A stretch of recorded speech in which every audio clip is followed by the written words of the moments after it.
पश्चिम घाट जगातील प्रमुख 36 बायोडायव्हर्सिटी हॉटस्पॉटांपैकी एक.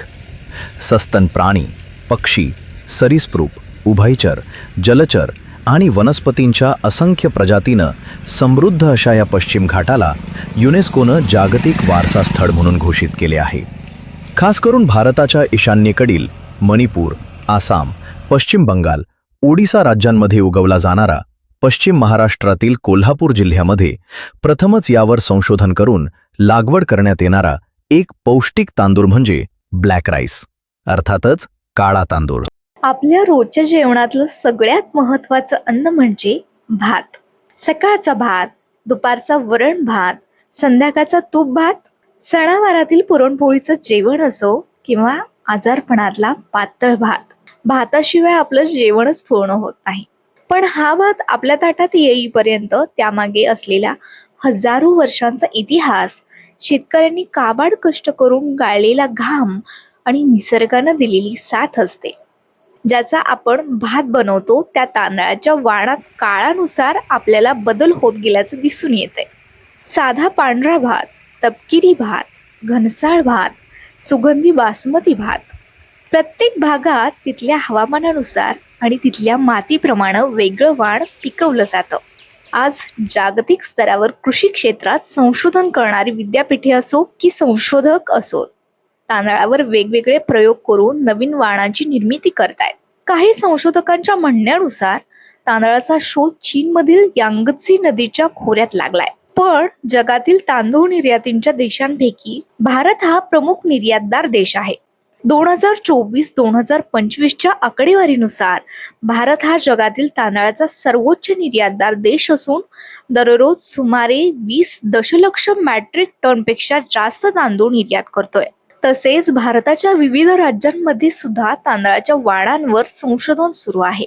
यामध्ये ओडिशातील कटक येथील राष्ट्रीय भात संशोधन संस्था, वाराणसीमधील IRRI दक्षिण आशिया प्रादेशिक केंद्र येथे संशोधन सुरू आहे. महाराष्ट्रात भात पिकांवर प्रामुख्यानं महात्मा फुले कृषी विद्यापीठांतर्गत वडगाव मावळ भात संशोधन केंद्र पुणे आणि डॉक्टर बाळासाहेब सावंत कोकण कृषी विद्यापीठ दापोली या भागात नवीन वाणांच्या शोधामध्ये संशोधक आहेत. यातीलच एक कायम विविध क्षेत्रांमध्ये संशोधनाच्या बाबतीत अग्रेसर असलेली कोल्हापूर जिल्ह्यातील शिक्षण संस्था म्हणजे शिवाजी विद्यापीठ. शिवाजी विद्यापीठामध्ये वनस्पती विभागाचे शास्त्रज्ञ आणि संशोधक विद्यार्थ्यांनी तांदळाच्या विविध वाणांवर संशोधन केलेलं आहे. त्यांनी जवळजवळ नवीन 41 देशी वाणांची निर्मिती केली असून त्यातीलच एक प्रमुख तांदळाचं वाण म्हणजे ब्लॅक राईस. नमस्कार, मी डॉक्टर निखिल गायकवाड, वनस्पतीशास्त्र विभाग प्रमुख म्हणून सध्या कार्यरत आहे. आणि मी आणि माझे संशोधक विद्यार्थी सध्या कोल्हापूर जिल्ह्यातील स्थानिक भातांचे जतन आणि त्यांचे संवर्धन यावरती सध्या कार्य करत आहोत. ब्लॅक राईस हा जो भात आहे हा फॉर्बिडन राईस म्हणून ओळखला जातो किंवा सुपर फूड म्हणून ओळखला जातो. आणि हा राईस पूर्वोत्तर राज्यामध्ये, भारताच्या पूर्वोत्तर राज्यामध्ये विशेष करून घेतला जातो.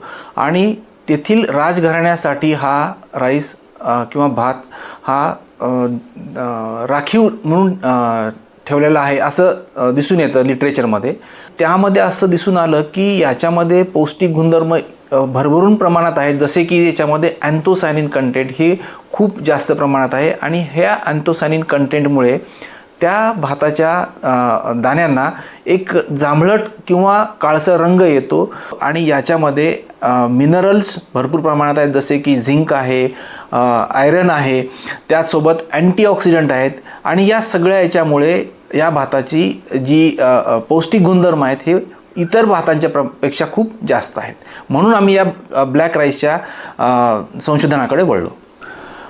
पारंपरिक भात आणि काळा भात यामध्ये जर आपण पाहिलं तर पारंपरिक भात हा आपला पांढऱ्या रंगाचा असतो, तर ब्लॅक राईस हा पूर्ण जांभळट रंगाचा किंवा काळ्या रंगाचा असतो. त्याचसोबत जर तुम्ही याचे पौष्टिक गुणधर्म म्हणाला तर पांढऱ्या राईसमध्ये तो तांदूळ पांढरा किंवा लालसर असतो आणि त्याच्यामधून आपल्याला जास्तीत जास्त प्रमाणात कार्बोहायड्रेट किंवा कार्बोदके मिळत असतात. तर जो ब्लॅक राईस आहे यामध्ये आपल्याला असं आढळून येतं की त्याचा रंग काळा असल्यामुळे त्याच्यामध्ये जे फ्लॅवोनॉइड्स आहेत अँटीऑक्सिडंट, तर अँटीऑक्सिडंटचं रोल काय आहे आपल्या शरीरामध्ये, तर आपल्या शरीरामध्ये फ्री रॅडिकल्स तयार होतात आणि हे फ्री रॅडिकल्स जर ट्रॅप वेळेत नाही केले गेले तर आपल्या सेल्सला ते डॅमेज करतात आणि सेलचं वृद्धत्वाकडं झुकण्याचं जे प्रमाण आहे ते खूप फास्ट होतं.